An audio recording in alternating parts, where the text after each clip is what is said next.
In this lesson, we shall spend time to discuss some of the basics of mathematics, as set in past junior examinations at different grades, 12 and 11. And we shall proceed across the two papers, depending on how much time will allow. But yeah, we have a lot to do. Both papers, 1 and 2. Yeah, it's a long discussion. But yeah, 2 hours is planned. Right, I want us to recap very quickly on some of the basics on paper one, given the June exam that is coming, that is around the corner.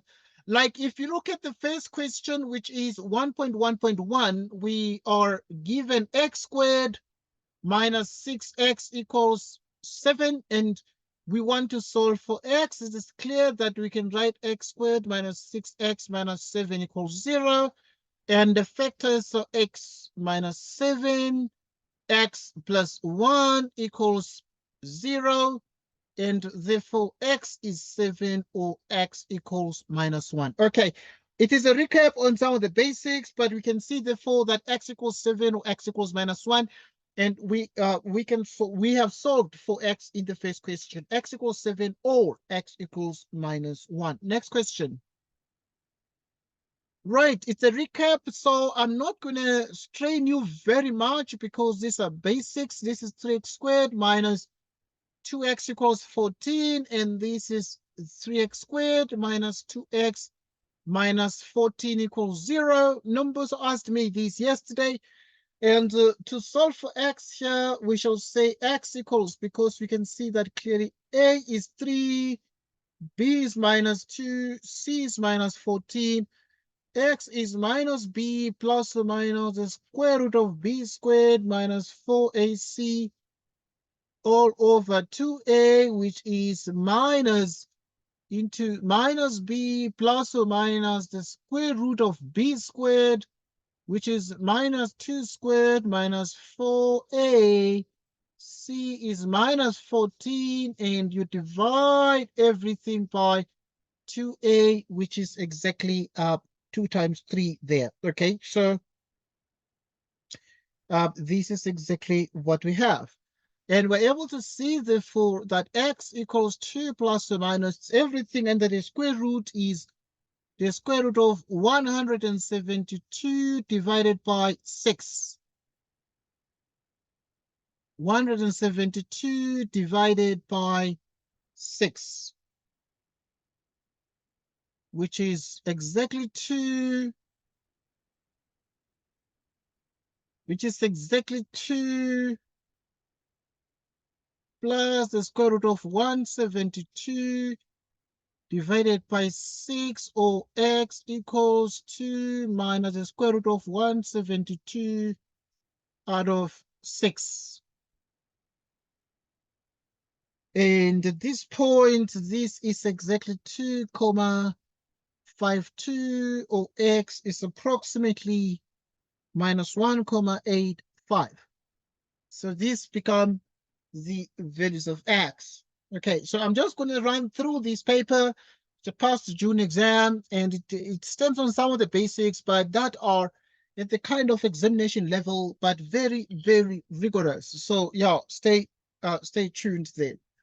Okay, now we have done 1.1.2. The next thing is to look at 1.1.3. Right, in 1.1.3, we have a radical equation. So we have the following. Right, we have the following. So we solve right now the following question, the radical equation 1.1.3, x minus 2 square root plus x equals 2, and this would be the square root of x minus 2 equals 2 minus x. Right, so, and to solve this, then we have the square root of x minus 2, and you square this, and this is 2 minus x, and you continue to square this. And as you square this, it is x minus 2, it is 4 minus 4x plus x squared, like so. Right, from which we have x squared, and we have minus 4x minus x, which is minus 5x plus 6 equals 0. And therefore, what we have here is the following equals 0. The factors of x squared are x and x. We have minus 3 minus 2, which means x is 3 or x is 2. And at this point, if you put 3 here, it becomes 2 minus 3, making it negative. So it means that x equals 3 is not applicable, which means x is not 3, because if you put here, it becomes 2 minus 3, which is the negative 1. The square root cannot be equal to a negative number. But if you put 2 here, 2 minus 2 becomes 0. So x equals 2 is the only solution to this problem. We continue right now to look at problem 1.1.4, which is a quadratic inequality, and this is set at all grades in terms of 11 and 12. Right, want to solve for x given this. Let's cover the basics together because you're going to be writing a junior exam, and this basics will be part of the exam. Right, we take out the highest common factor of in these first two terms, which is x plus 7, and this is exactly less than 0. It's exactly less than 0. And therefore, we have the critical values. We have the critical values. What are the critical values? The critical values are exactly x equals 0, x equals minus 7, and you have your curve like this. And now you position your minus 0 and your minus 7 and the 0. And in the end, then what you then have is the following. Right, so you then have therefore that you have this is less than 0 and this is less than 0 at the point that you have that. So which means this is that. So x lies between minus 7 and 0. Okay. Right, at this point, we continue to solve this particular problem here. And we are able to see, therefore, that when x lies between minus 7 and 0, we have that the quadratic function itself is negative or below the x-axis. Right, next we cover 1.1.5. In 1.1.5, we have 3 to the power x plus 3 minus 3 to the power x plus 2. And this result is 486. We break this into 3 to the power x, 3 to the power 3, 3 to the power x, 3 to the power 2 is 486. Which is 3 to the power x, which is 3 to the power 3 minus 3 to the power 2 equals 486. Right, and then now we continue here. And this is 3 to the power x and 3 to the power x. Here you have 3 to the power 3, which is exactly 27 minus 9 equals 486. And this is actually 18 equals 486, giving us 3 to the power x times 18. You divide the left by 18. Simultaneously, you divide the right by 18, like so. And this gives us exactly 3 to the power x equals, if you have 486 divided by 18, what do you get? Okay, 486 divided by 18 is exactly 27. And this gives us 27. 3 to the power x is 3 to the power 3, and this means the bases are the same, and therefore the exponents are equal to each other, so x equals 3. Next question. We're going to look right now at 1.2.1. We're given x squared plus 2xy minus 8y squared equals 0. Want to determine the values of the ratio x over y. Let us deal with this, x over y. So determine the ratio, the values of the ratio x over y. So we focus on 1.2.1. x squared plus 2xy minus 8y squared equals 0. Right, so you have x plus 4y, and then we have x minus 2y. Those are the factors.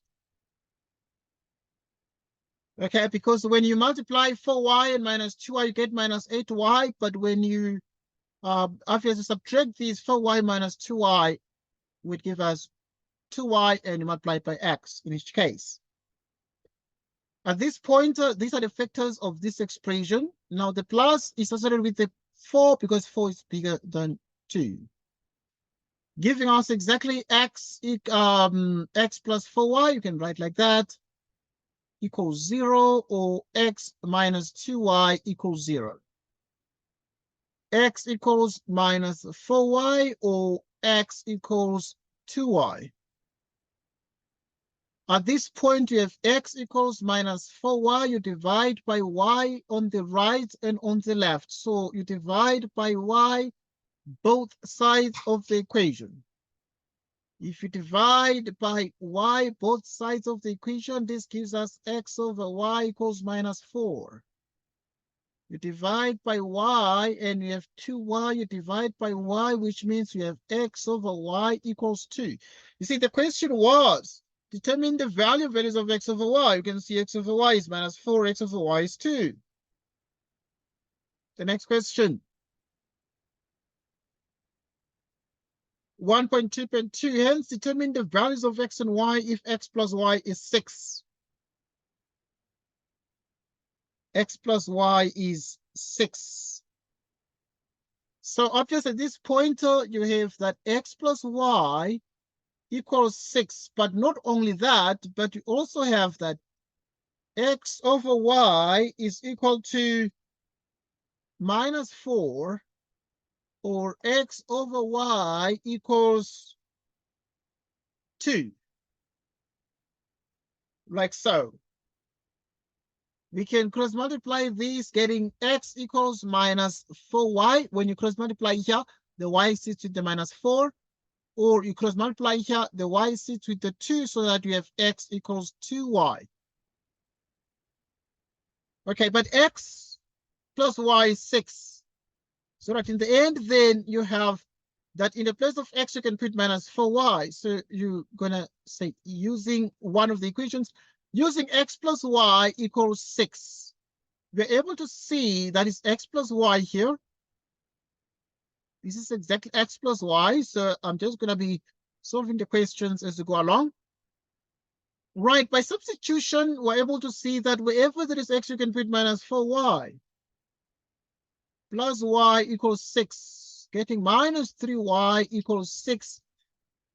If you divide minus 6 by minus 3, you get a minus 2.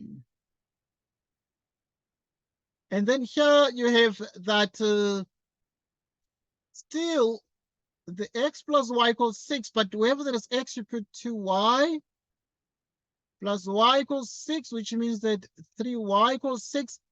You divide by 3, getting exactly a 2. Getting exactly a 2. Right, so we continue. We continue. So that in the end, then what we then having is the following. So you have exactly this here. Okay, so you have that y is minus 2, y is 2. Okay, but what is x? X now, you can use any of these equations. Doesn't matter, whatever. Okay, for instance, at this point, you have got that y is minus 2, but use this equation, so which means x is minus 4y. X is minus 4, y is minus 2, which means x is equal to 8. Or at this point, you have x equals 2y, which means x is 2 into 2, which is 4. So x is 4. So if x is 2, we have y is 2, x is 4, or x is 8. y is minus 2. So that is what we have. That is what exactly we have, and that is exactly the answer to this particular question here. That is the answer to this particular question.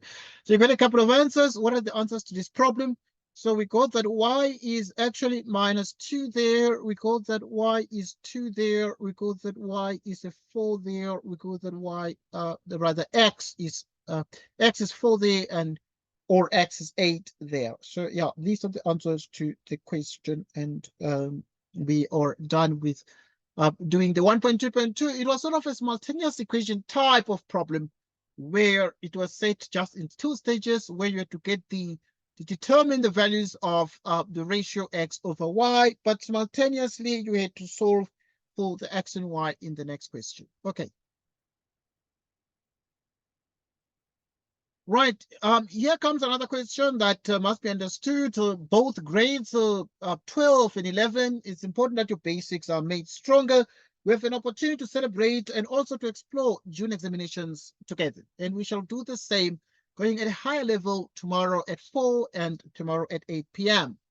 If 3 is one root of the equation 2x squared minus 3x equals minus k, determine the value of k. So if they say that 3 is one root, it means that x equals 3. And if that is the case, you have 2x squared minus 3x equals minus k, which is 2 into 3 squared minus 3 times 3 equals minus k. Remember, we want to determine the value of k. And 3 squared is 9. 9 times 2 is 18 minus 9 equals minus k. And this is actually 9 equals minus k, and therefore k is minus 9. And that is the result we are then getting. So we're supposed to determine the value of k. We're supposed to determine the value of k. We're supposed to determine the value of k, and was able to see that k is a minus 9. Okay, if you look at 2.1.2, calculate the value of the other root. Calculate the value of the other root. Right, so to calculate the value of the other root, we proceed as follows. So we've already got that k is minus 9, and we look at the next question. So in 2.1.2, in the first question, we got that k is minus 9, but want to find the value of the other root. So to find the value of the other root, we proceed as follows. And we then say we have 2. X squared minus 3x equals minus k. 2x squared minus 3x. We got that k equals minus 9. So wherever there is k, we put a minus 9. This is 2x squared minus 3x equals 9, which means we have 2x squared minus 3x minus 9 equals 0. Okay. And upon careful examination, we have the following. So we can be able to get the factors of this expression as follows. So you have 2x plus 3, and you have x minus 3 as factors of this expression.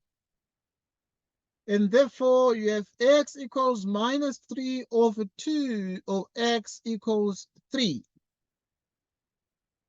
Okay, so we have that. We have exactly that. So if this is the case, then we're able to see that we're told that one root is 3. So with that one root is 3, and therefore, if you calculate the value of the other root, so the other root would be minus 3 over 2. So it means that the other root is minus 3 over 2 there. Right, so we proceed to the next question, 2.2, and want to solve for x and y, but we need to solve for x and y simultaneously, and we proceed without any delay. Let us look at 2.2. Right, in 2.2, we need to solve for x and y simultaneously. And you have 2 is equal to x minus 2y, and therefore you have x equals 2 plus 2y, and this is equation 1. And then in the second equation, we have 2 is equal to x squared minus 2xy plus 3y squared minus 2. Call this equation 2. Okay, we have just copied these two equations. We need to solve simultaneously for x and y. We have taken the first equation, which was 2 equals x minus 2y, and we made x the subject, which means x is 2 plus 2y. And we proceed to substitute. Right, so we proceed to substitute equation 1 into equation 2, which means 2 is equal to, in the place of x, you put 2 plus 2y, you square this minus 2. Now the x is 2 plus 2y, y plus 3y squared minus 2. Right, so this is exactly 2 equals. If you square these, 2 squared, you get a 4. 2 times 2y times 2. 2 times 2y is 4y times 2, which is 8y. Plus 4y squared. Okay, distribute here, which is minus 4y. Okay, minus 2 times 2y is minus 4y times y, which is minus 4y squared. Plus 3y squared minus 2. What is 4y squared plus 3y squared? It's actually 7y squared. What is 8y minus 4y? It is actually 4y. It is actually exactly 4y. It is exactly 4y. Right, so we are able to get that part there. See what we have here. Okay, it's only 3y. Right, it's only 3y squared. Okay, so it's only 3y squared because the 4y squared minus 4y squared is 0, giving us only 3y squared. Then we have 8y minus 4y, which is 4y. And then we have 4, there's a 4 here. And there is a 2 here. So this 4, okay, good. 4 minus 2, it's a 2 and cancels with this 2, and we have equal to 0. We have equal to 0. You have y, which is 3y plus 4 equals 0. And y is 0 or y is minus 4 over 3. Okay, so if this is the case, then we have x is equal to 2 plus 2y. 2 plus 2, or y is 0. So we start with the y equals 0 case, or y equals minus 4 over 3, which means this is the case. Yeah, x is 2 here. Okay, now also using the other equation, x equals, we can use any of the equations.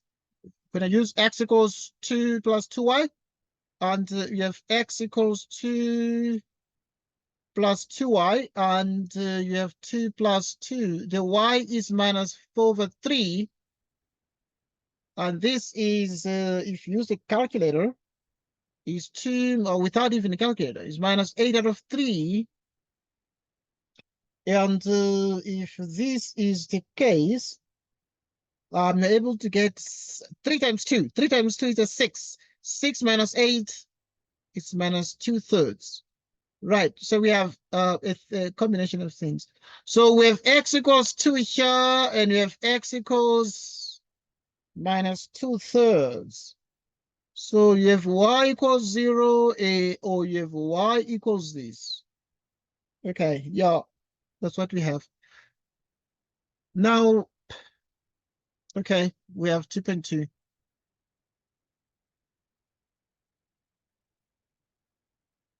2.3. Okay, in 2.3 now.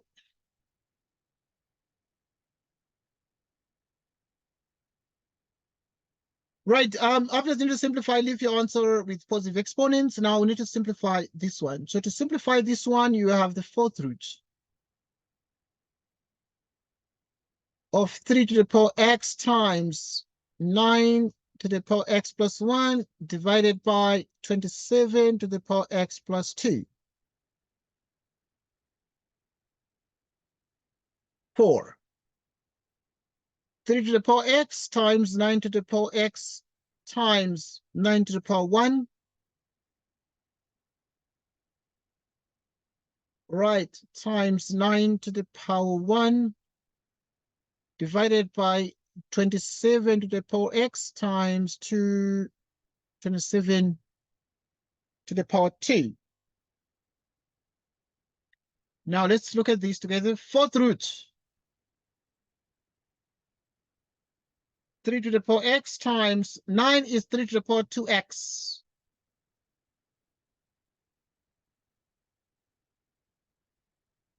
And at this point,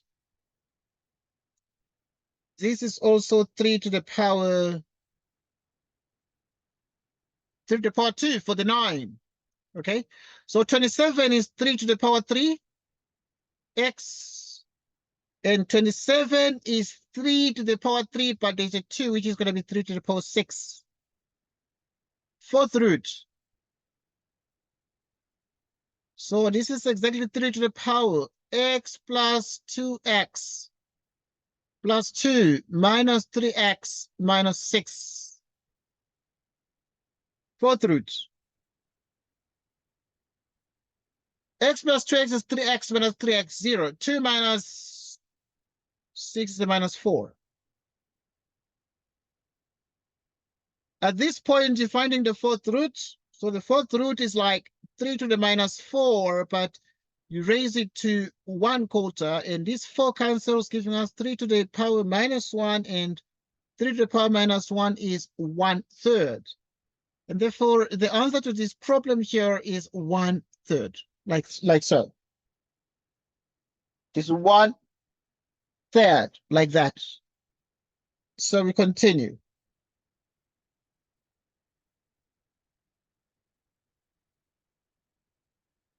Right, we continue.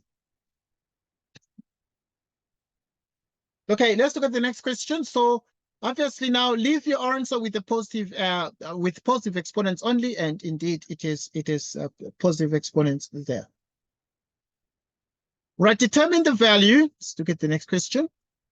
Determine the value of values of m for which this is the case. So we have been given 2x squared plus mx is equal to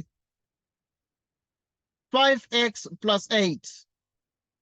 Determine the value of values of m for which this has two roots of equal magnitudes. Has two roots of equal magnitude. Two roots of equal magnitude, but opposite sign. So we're going to say it is 2x squared plus mx. We transpose the 5x, making it negative, minus 8 equals 0, which is 2x squared plus m minus 5 minus x equals 0.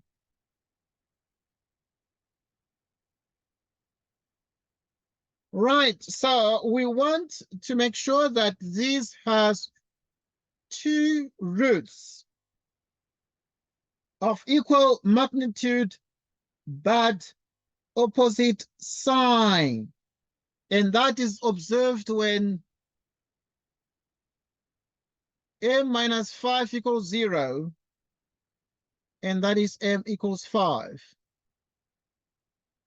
And that is m equals 5. That is m equals 5 there. that is m equals 5. So we determine the values of m for which this one has 2, because if m equals 5, there's something that is very interesting here. It is the fact, therefore, that you're going to have 2x squared, but if m equals 5, this term is going to be 0. So you're going to have like m equals 5, so you have 5 minus 5, x minus 8 equals 0, which means you have 2x squared. 5 minus 5 is 0, which means then you have this one is 8, and this one is x squared. Divide by 2, giving us a 4. Okay. Okay. And if you take the square roots here, x squared, you apply the square root, which is plus or minus the square root here. And which means x is plus or minus 2. Obviously, plus or minus 2, they are of equal magnitude because the numbers are both 2, but one is positive and the other one is negative. So these are of opposite sign. Opposite sign. Next question. The following sequence is given. 7, 3 minus 1. Determine the general term of the sequence in the form tk equals bk plus c. Right, so if this sequence is given, what do we know? Right, so is this sequence arithmetic or geometric? And that is because we want to determine the general term in that form. So we will need to check here and say T2 minus T1. We're looking at this 3.1.1. T2 minus T1, T2 is 3, T1 is 7. The result is minus 4. T3 minus T2, T3 is minus 1, T2 is 3, and the result is minus 4. So to determine the general term of the sequence in that form, then we need to use the fact that we have Tn equals A plus n minus 1 times D, which is Tn equals A, and A is 7 plus n minus 1 times the common difference, which is minus 4, and this is 7 minus 4n plus 4, and this is exactly 7 plus 4 is 11 minus 4n. So the questions that determine the general term of the sequence in the form T subscript k equals bk plus c, and therefore it means that we have that the answer, you can write it as Tn equals exactly minus 4n plus 11. Like so. Right, in 3.1.2, which term in the sequence will equal to minus 237?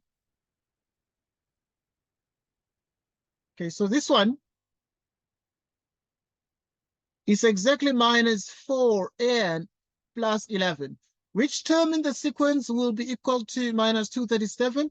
So we're going to take the term and equate to minus 237.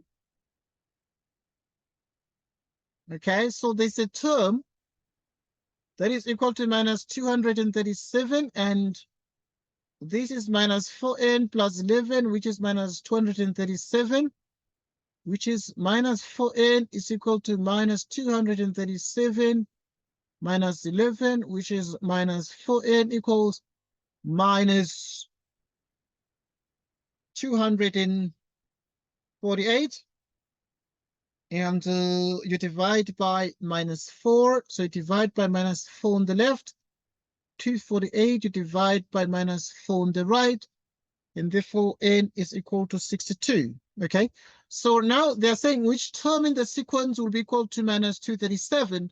And the term is exactly the 62nd term, n equals 62. Right, we continue to focus on more problems, but we're solving with so much simplicity and ease. Right, given the following quadratic sequence, we have the quadratic sequence, which is the terms 0, p to 6, calculate the value of p.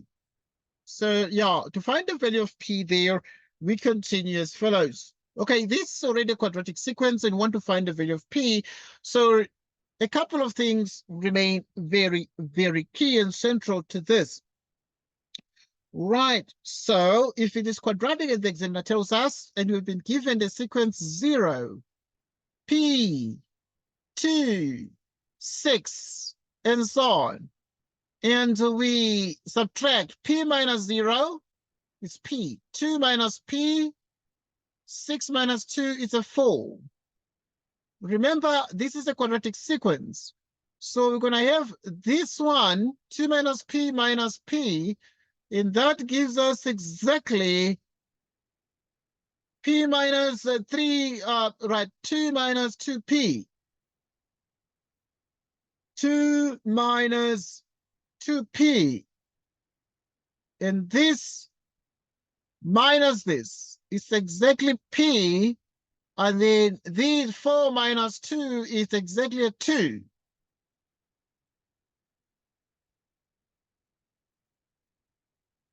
Calculate the value of p, so that p minus 2p equals p plus 2.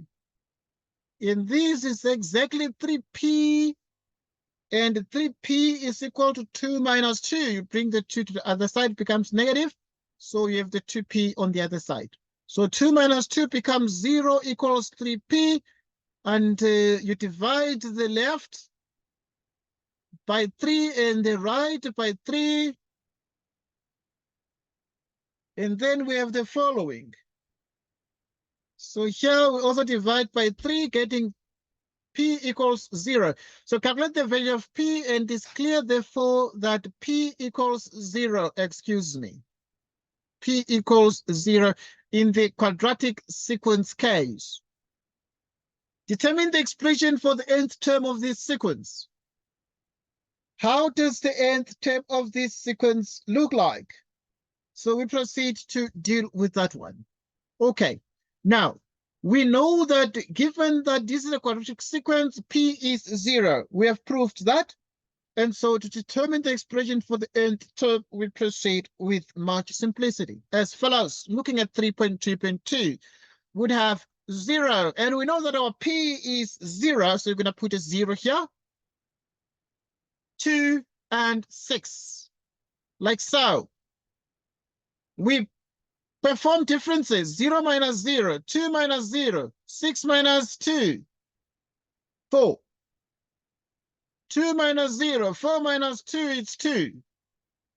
Getting exactly 2a equals 2, and then here you have 3a plus b equals 0, a plus b plus c equals 0.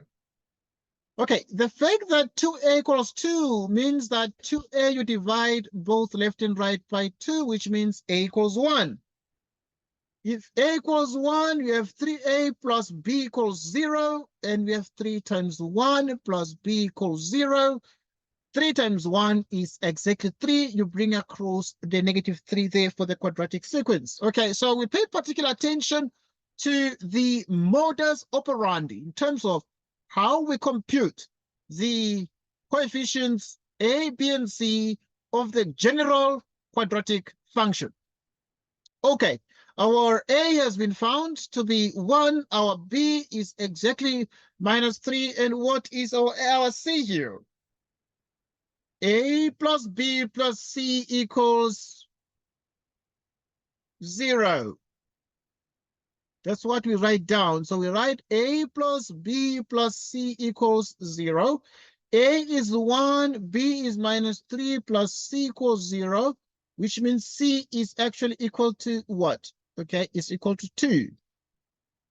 There's a formula that we remember, that t sub n is an squared plus bn plus c, and our a is 1, our b is negative 3n, and our c becomes 2.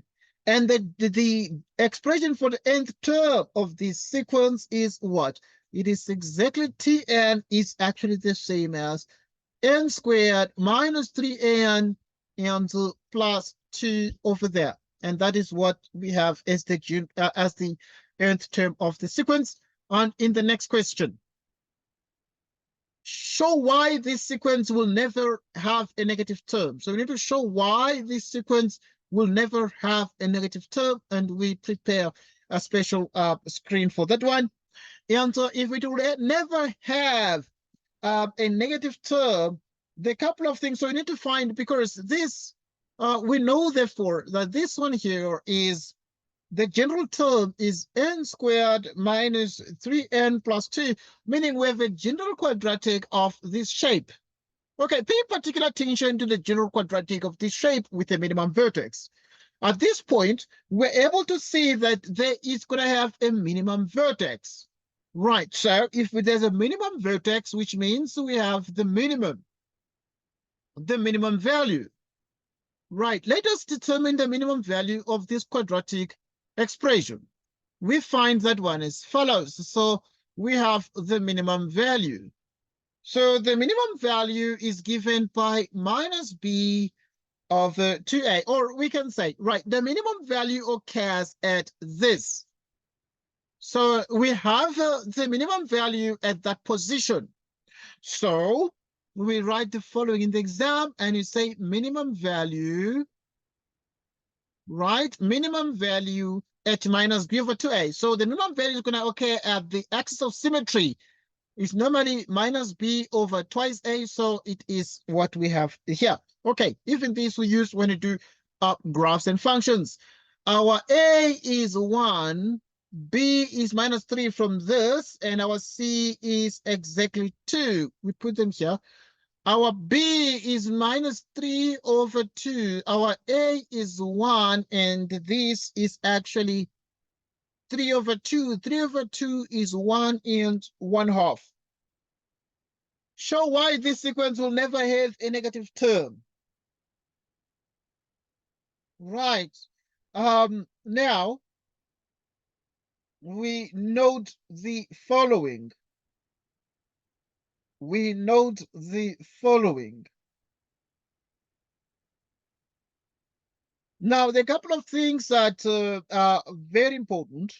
So we first note that the first term is 0, but also we saw that p is also 0, so the second term is also 0. And we have here that our n is not equal to 1,5. So our n is not equal to 1,5, because this says n, this is like n, which is the value, okay, at that value of n. So n is, it says n is 1.5, which is 1,5, but n is not equal to 1,5. And the reason for this is it's since n is an element of the of natural numbers. So these are natural numbers, and there's no way, absolutely no way, that natural numbers can actually be 1.5. So yeah, take note of that. So that is why this sequence will never have a negative term in it. Next question. Right, the next question is about Anne and Jerry, but Anne and Jerry look at the following patterns. Pattern 1 has 2 dots. Pattern 2 has 2, 4, 6 dots. Pattern 3 has 3, 6, 9 dots. Anne says she can derive the general formula for the number of dots by taking the number of columns in each pattern and multiplying it by the number of rows. Jerry says if he increases the pattern number by 1, squares that, and then subtracts the pattern number increased by 1, he will get the general formula. Who is correct? You justify your answer. Let us look at the two guys. Let's look at Anne first. Right, Anne is very clever. There's something we call Anne's general formula at this point. Anne's general term. Anne's general term is Tn, which is equal to. Okay, Anne says she can derive the general formula for the number of dots by taking the number of columns in each pattern and multiplying by the number of rows. So you can see that a column is 1 here, the rows are 2. Columns are 2 and the rows are 3. So if you take the number of columns and multiply by the number of rows, the rows are like n plus 1. That's n's general term. So yeah, so it's 1 into 1 plus 1. And here we can see it is 2, open bracket, 2 plus 1. And there's something we call Jerry's general term. There's something we call Jerry's general term. Okay, now what is Jerry saying here? Jerry says if he increases the pattern number by 1, squares that, and then subtracts the pattern number increased by 1, you will get the general formula. So he's saying if he adds 1 and he squares that, in other words, Jerry says if he increases the pattern number by 1, squares that, and then subtracts the pattern number increased by 1. So he subtracts the pattern number increased by 1, he will get the general formula. Good. Anyway, so what Jerry is beginning to say, if you square this guy here, it's n squared plus 2n plus 1 minus n minus 1, and this is n squared plus n. So which means Tn is n squared plus n. Okay, so that is what we have there.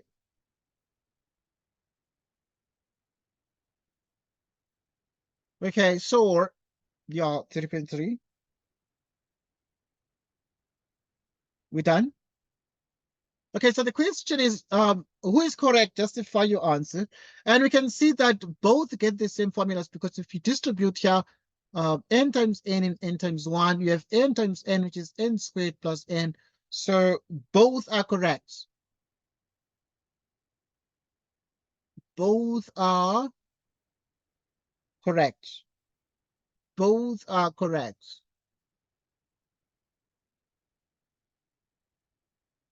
Determine the coordinates of the y-intercept of f. So we're looking at 4.1 to get the y-intercept.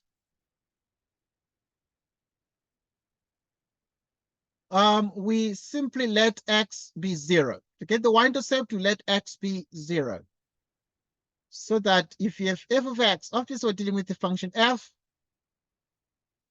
we have exactly minus 6 over x minus 3 minus 1. So that f of 0 is minus 6 over 0 minus 3 minus 1.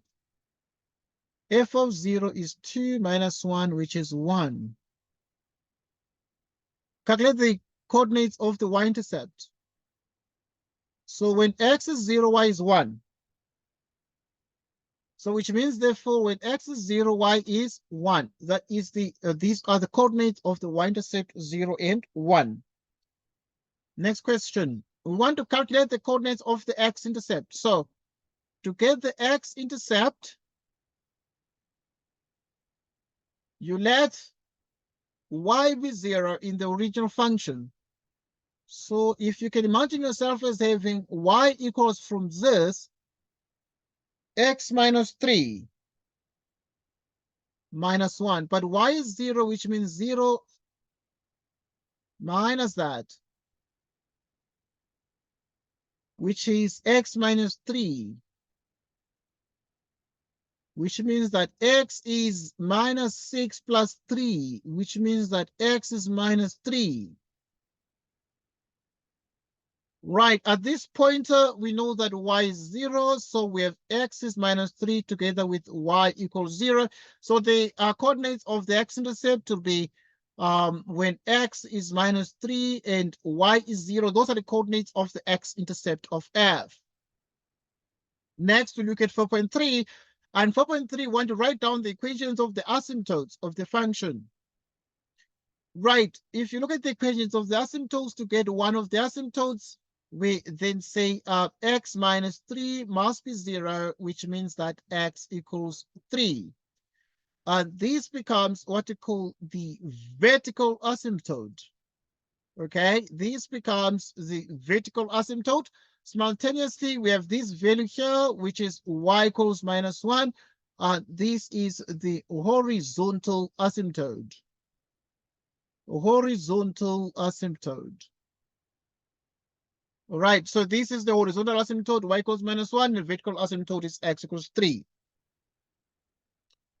Now sketch the graph of f on the diagram sheet provided, clearly indicating all asymptotes and intercepts with the axis. Let's look at 4.4 and want to do a sketch. Right, so to do a sketch, therefore, we have this x and this y. And we have that our x equals 3 and our y equals -1.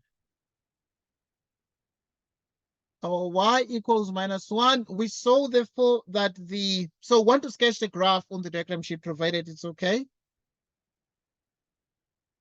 Right, and we have here in 4.4 the fact that you're in 4.1 you have the y-intercept, which is 0 and 1. Your x-intercept is here -3 and 0. And then now if you have this graph here, let's do it in a different color so you can draw like so. So this is the shape you have, and we have another shape there that is like so. So sketch a graph of f on the diagram sheet provided, clearly indicating all asymptotes and intercepts with the axis. So the asymptotes are there and the intercepts with the axis. You've seen the 0, 1 and the -3 and 0. This is -3 and 0 over there. Right. So yeah, we've sketched a graph f on the diagram sheet provided, clearly indicating all intercepts and asymptotes and intercepts with the axis. Right, determine the values of x for which f of x is greater than 0. Determine the values of x for which f of x is greater than 0. And so now we continue to look at that. So if we were to determine the values of x for which the function is bigger than 0, when is this function positive? We can see that the function is positive when the function is above the x-axis, and it is clearly above the x-axis at different points. Like at -3, the function is clearly above the x-axis over there. We can see that here at just to the right of -3, it is above the x-axis. So in other words, when x is bigger than -3, when x is greater than -3, it is above the x-axis, but it is restricted by 3. So at 3, it is necessarily undefined. So, but you can see after 3, it becomes negative. So yeah, it is therefore between -3 and 3 that the function itself is above the x-axis, cutting actually right through there. You have that the function itself is positive over there. Okay, good, strictly positive. Okay, now the average gradient, calculate the average gradient of f between -2 and 0. Okay, so in 4.6, the average gradient of f between -2 and 0. Okay. So you have the average gradient between -2 and 0 means you're gonna use the usual suspect, the average gradient. So what is the formula for the average gradient? The average gradient is m equals delta y delta x. For the average gradient, it is f of 0 minus f of -2 divided by 0 minus 2. What is f of 0? Right, what is then f of 0? Right, so f of 0 is like the x-intercept when is like the y-intercept when x is 0. And we got that when x is 0, what did you get? When x is 0 here, you got exactly 2 minus 1, which became 1 and 0. We got that one, so that is 1 minus. What is f at -2? So if you put -2, so f of 0 is going to be 6 over. Okay, let's just calculate here quickly. This one is -6 over the 0 minus 3 minus 1. So 0 minus 3 is -3, so that we have -6 over -3, which is 2 minus 1, a 1. That's why I have a 1. But if you have f of -2, let's just plug these in here.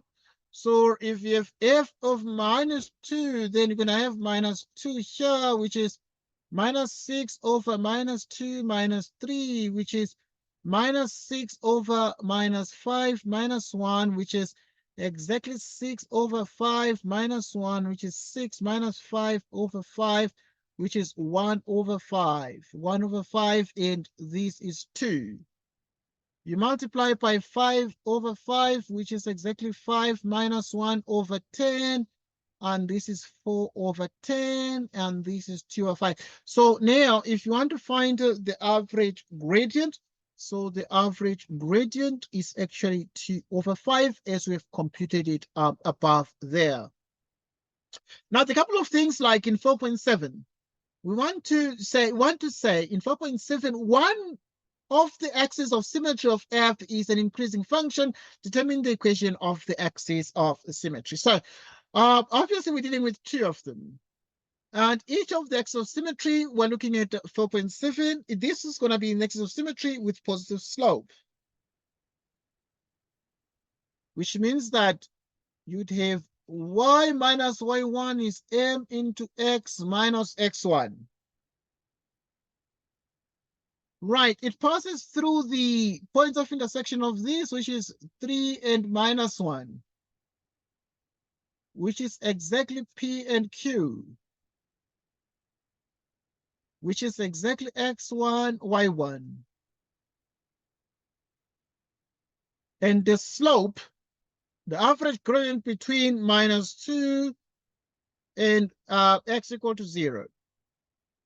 We've seen that, okay, right, so yeah, but that one will always have slope 1. Okay, the positive slope. So there are two formulas. So you can say y minus q. So the lines of symmetry, they're always y minus q is m into x minus p, or y minus q is -1 times x minus p. So they always pass through the, or you can use y equals x plus c, y equals minus x plus c. So for any rectangular hyperbola, this will be sort of the axis of symmetry. So at this point, but I just like the bottom ones, you just put the p and the q there, p here, and the q there. So your p is a 3.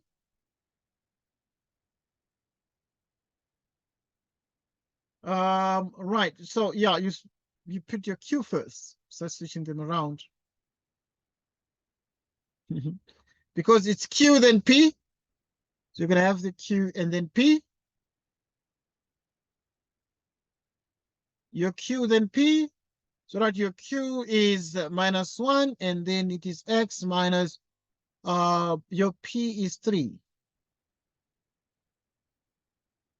which is x minus 3, which is y equals x minus 4.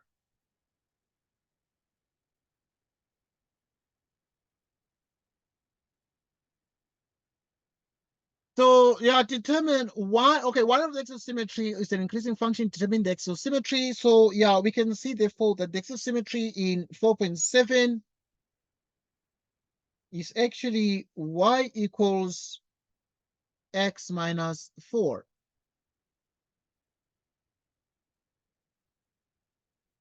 Okay, let's look at question 5. Let's look at question 5.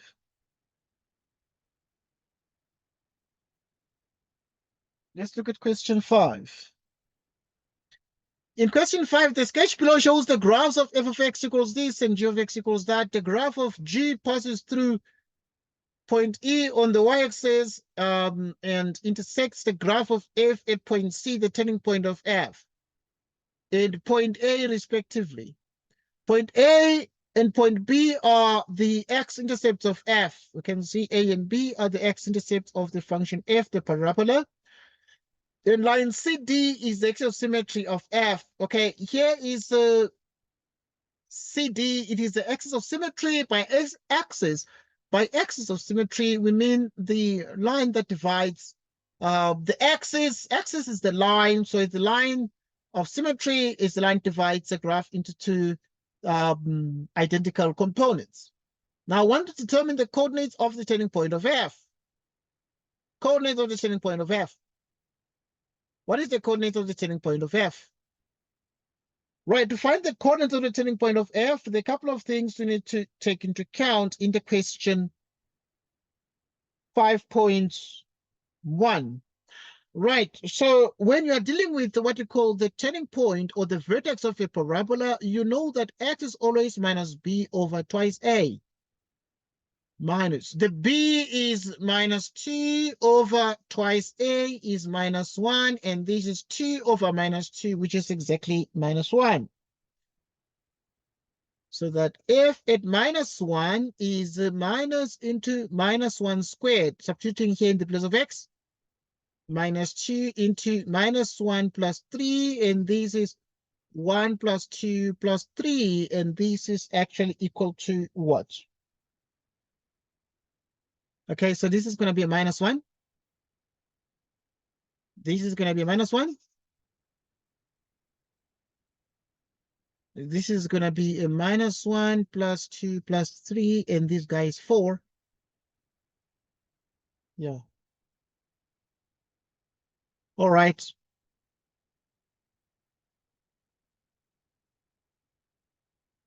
Yeah, so yeah, determine the coordinates of the turning point. So the coordinates of the turning point C would be that C has x equal to minus 1 and y equals 4. C has x equal to minus 1 and y equals 4. That is what we have there. And these are the coordinates of the turning point of F. Which are the coordinates of the point C? Right, so we look at 5.2. 5.2, want to calculate the length of AB. And to calculate the length of AB, now AB is what is here. This is A and that is B. You want to find the length of AB. How do you find the length of AB? Right, if they want to find the length of AB, ask yourself what are the points A and what are the points B? And these are nothing other than what you call the x-intercepts. How do you deal with x-intercepts? You let y be equal to 0. So in other words, you're going to take in 5.2, you are dealing with the x-intercepts of F. Right, x-intercepts of F. So you let y be 0. When y is 0, you have minus x squared minus 2x plus 3 equals 0. Dividing 3, multiplying through by negative, which is x squared plus 2x minus 3 equals 0. So we continue, which means therefore you have x plus 3, x minus 1 equals 0, which means x is minus 3, or x equals 1.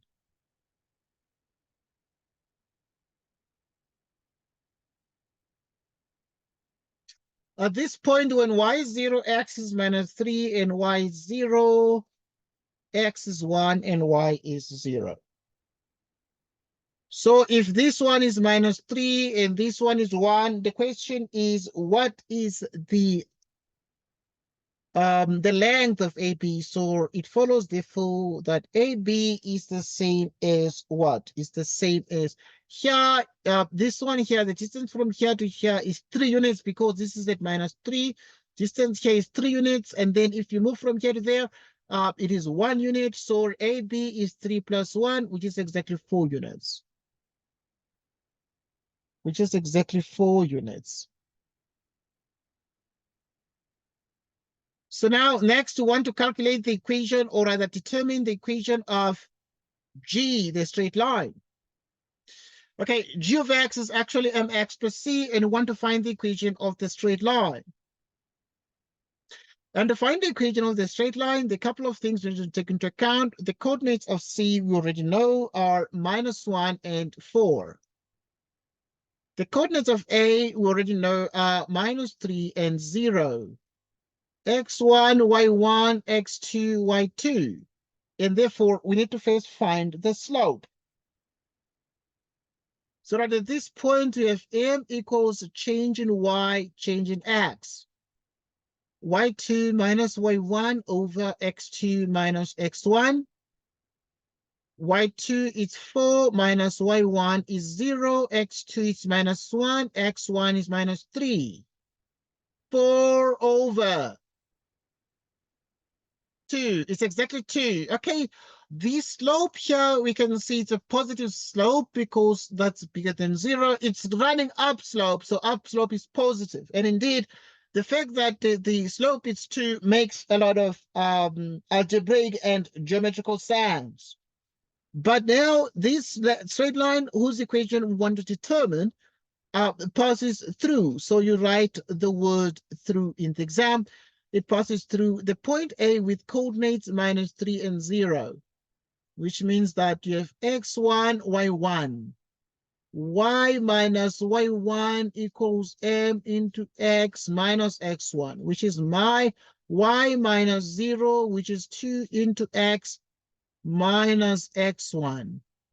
And y equals 2x plus 6.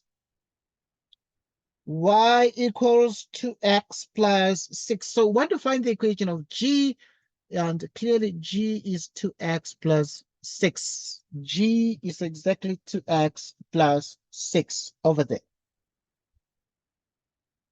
2x plus 6 over there.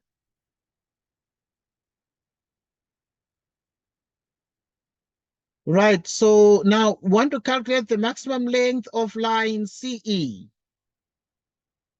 You want to calculate the maximum length of line CE.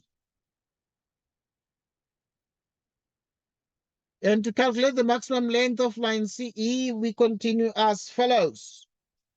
Okay, your CE, maximum length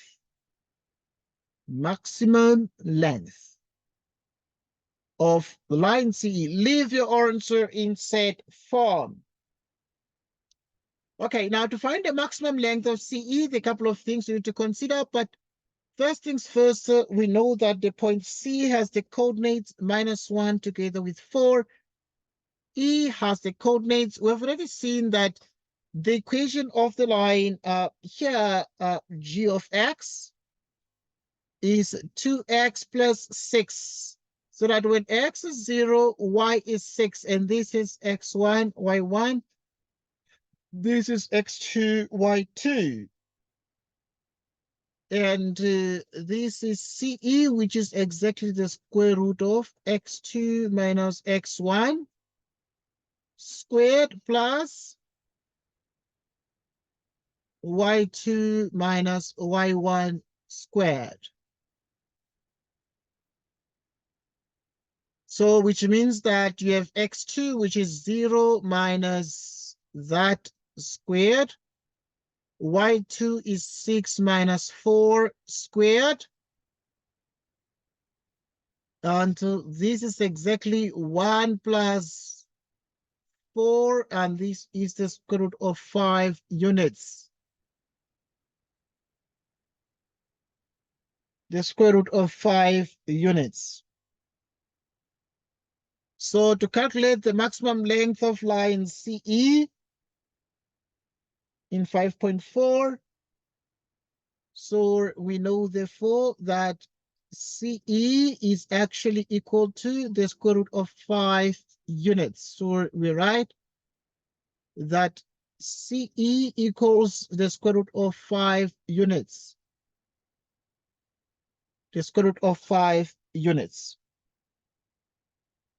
Next.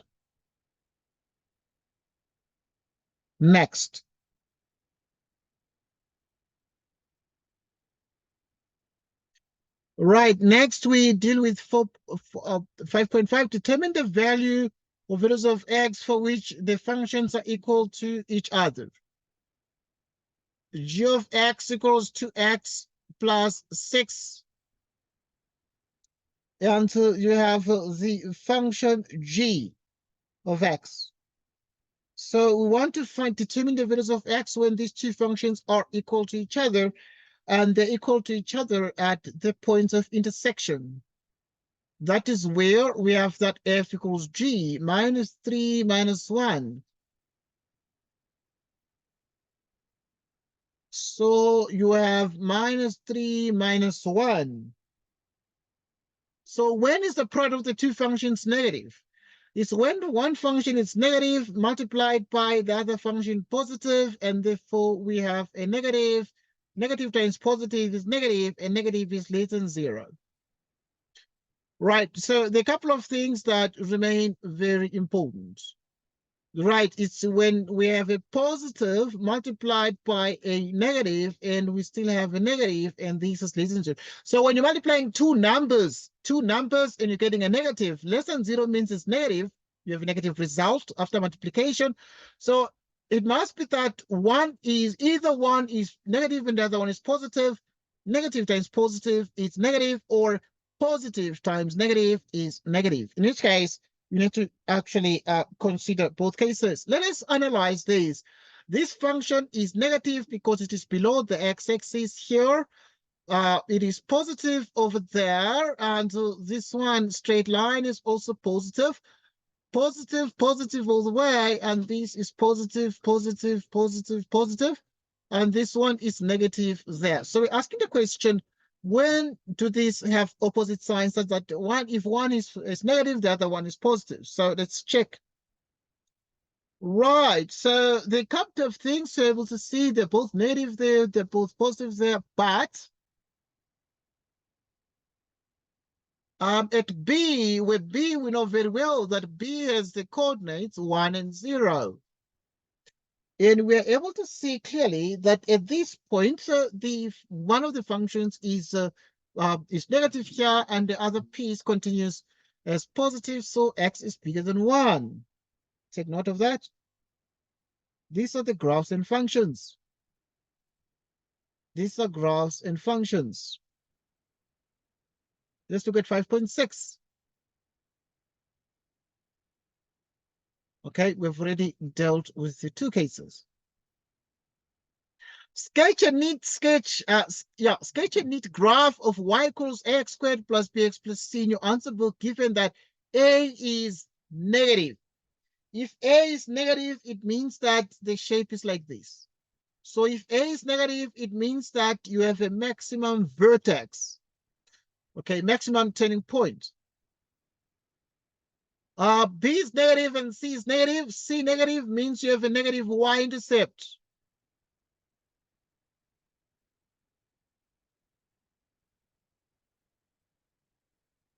Okay, and B squared minus 4ac equals 0 means you have equal roots, because this is the discriminant. So you have equal roots. So your graph will be like this. Right at this point, you're able to see that your C is negative, your A is negative, like that. Okay, yo. So this is the sort of shape you're going to have. A negative means you have a maximum vertex. C negative means you have a negative, because C is the y-intercept. So you have a negative y-intercept. Negative y-intercept. Yeah, this is what you get. Next point. Sketched below is the graph of f of x equals a to the power x, a bigger than 1. Point R is the y-intercept of f. T is the coordinates 2 and 9, and T is a pond. It's a pond, op af in Afrikaans. Speaking Afrikaans here. Calculate the value of A. Right, to find the value of A in the function where the examiner gave us f of x equals a to the power x, note that you need to take 1 point. So the function f passes through a point that is given. It passes through the point T with coordinates 2 and 9, x and y. So y is 9 and A is a squared. So in the end, then you have the square root of 9, which is a squared, which means therefore, okay, you take only the positive here, but you can imagine plus or minus and then say square root of 9 is 3 equals a, but a is only 3. A is only 3. So that in the end, then you have a equals 3 there. Okay, yeah, write down the value of a is 3, like so. Okay, so obviously, I mean, in the case of exponential functions, our a cannot be, but also a is bigger than 1. So yeah, it's certainly positive, and we cannot have a minus 3 there. We cannot have that negative 3 there as a consequence. Next point. In the next question, you need to write down the equation of the asymptote of f. Okay, in grade 10, none of you is in grade 10, but you learned that you have the following. What do you have at grade 10? You have a to the power x plus q, and then you put like a constant there. And what you're seeing here, this is the asymptote, and it is the horizontal asymptote. So if they say write down the equation of the asymptote, obvious at this point, we know that we got the value of a, which is 3. We plug it in there, and this is 3 to the power x. But the asymptote is the number that trails after there, and therefore there is 0 number. And write down the equation of the asymptote of f, and at this point, it is 0 here. The equation of the asymptote is y equals 0. Okay, write down the range of the function f. If this is the function f, what is the range of the function? This function will focus on the y values, but it will never become 0 here, but it will always go higher and higher like this, which means if the range is y is bigger than 0. Okay, because you can't say equals 0 because it will approach the x-axis gradually, but to never touch the asymptote. So in other words, if when you draw, you realize the graph is like this. It keeps going down and down and down, but it does not touch the x-axis. Because the x-axis is never touched, the x-axis is called the asymptote. So this is the asymptote. Asymptote means that kind of line that the function will never reach after even the longest of time. All right, now next we want to write down the coordinates of the point R, and here is the point R. Let us write down the coordinates of R. R is the y-intercept, it's on the y-axis. So we want to get the y-intercept of the function. How to get the y-intercept? You let x be equal to 0 in the function f of x. A is already 3, but when x is 0, you have f of 0, which is 3 to the power 0, which is a 1. And therefore, you have that R has x equals 0 and y equals 1. Right, so we want to find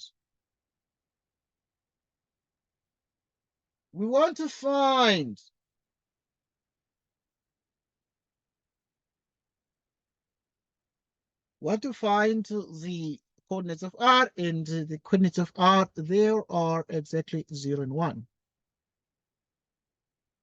The graph of G is obtained by reflecting the graph of F in the y-axis. The graph of G is obtained by reflecting the graph of F in the y-axis. Okay, so yeah, you reflect this graph in the y-axis. If you reflect in the y-axis, you take 1 point. Reflecting in the y-axis, there is a rule we learned at grade 9. Reflection in the y-axis, and none of you does grade 9 here. Right, reflection in the y-axis means that a point xy, if you reflect in the y-axis, okay, right, this was like the x-axis, so you're going to reflect in the y-axis. Right, so if you reflect in the y-axis, it means that a point like this, you reflect in the y-axis. A point like here is going to be like here, so that x remains, but yeah, y remains, but x becomes negative, because if you check very carefully, no matter what x is here, x is negative there. X is negative. X is negative and Y is 0. So you have something like this. So which means T prime, X is negative and Y is that. For example, a new point is going to be T prime. So the graph of G is obtained by reflecting the graph of F in the y-axis. Write down the equation of G. So if you reflect in the y-axis, a point that is here is going to be like here. If you put your mirror here, it's going to be like inside the mirror. Inside the mirror, then it means that it's going to be here where X is negative numbers. So xy becomes minus x, but y remains y, but x changes sign. Okay, but also there's something called the reflection in the x-axis. All right, reflection in the x-axis. Okay, we need to work hard. Reflection in the x-axis means, right, reflection in the x-axis means that a point that is there is going to be the point that is there. That's reflection. If you put your mirror here, equidistant such that this is equal to this, but yeah, on the opposite side. So which means therefore x, y, and then when you reflect on the other side, it's going to become what? Reflection in the x-axis, which means that y is going to be negative because y is positive here. Y is positive then, y is negative then. So you have that y is negative. Y changes sign if you reflect in the x-axis. Y changes sign. So, okay, yeah, I was just mentioning that. But if, okay, this question is about in the y-axis. So if you reflect in the y-axis, you take the function f, which is this one. So, but a is 3, so it's going to be 3 to the power x. But the reflection in the y-axis means x must become negative, which means that you're going to call the function g where x is going to become negative.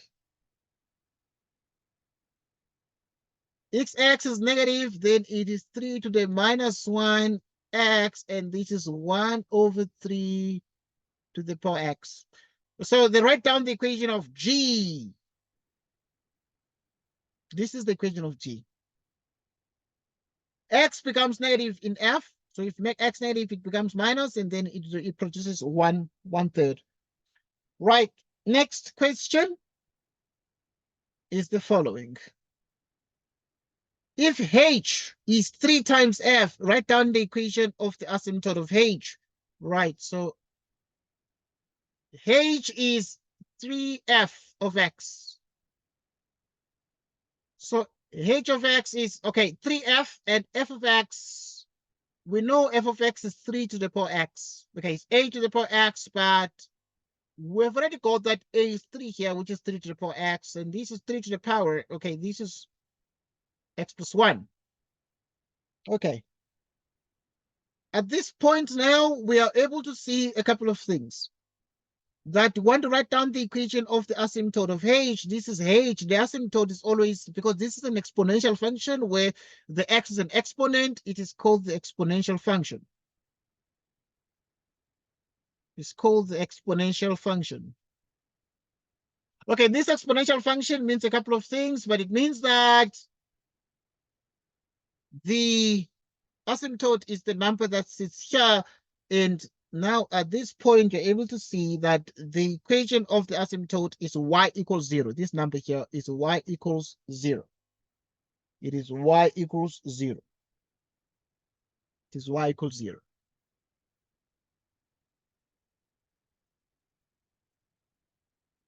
Paper 2.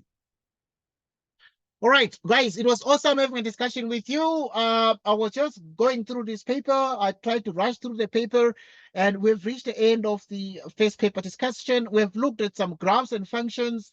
We've looked at the whole June structure of the exam. So yeah, tomorrow we're meeting at 4 p.m. every Sunday, 4 p.m. every Saturday. Saturday and Sunday, 4 p.m. and 8 p.m. So 4 p.m. we're going to meet tomorrow, and also at 8 p.m. If you're busy at 4, we meet at 8. But I always wish that the students, everybody can make it at 4 so that we can learn something. At 8, we can learn even more. And the truth is, I plan to do more things at 8. Yeah. I switch between math and the science. Okay, just take note of that. Sometimes I like doing science, or I just decide to do science.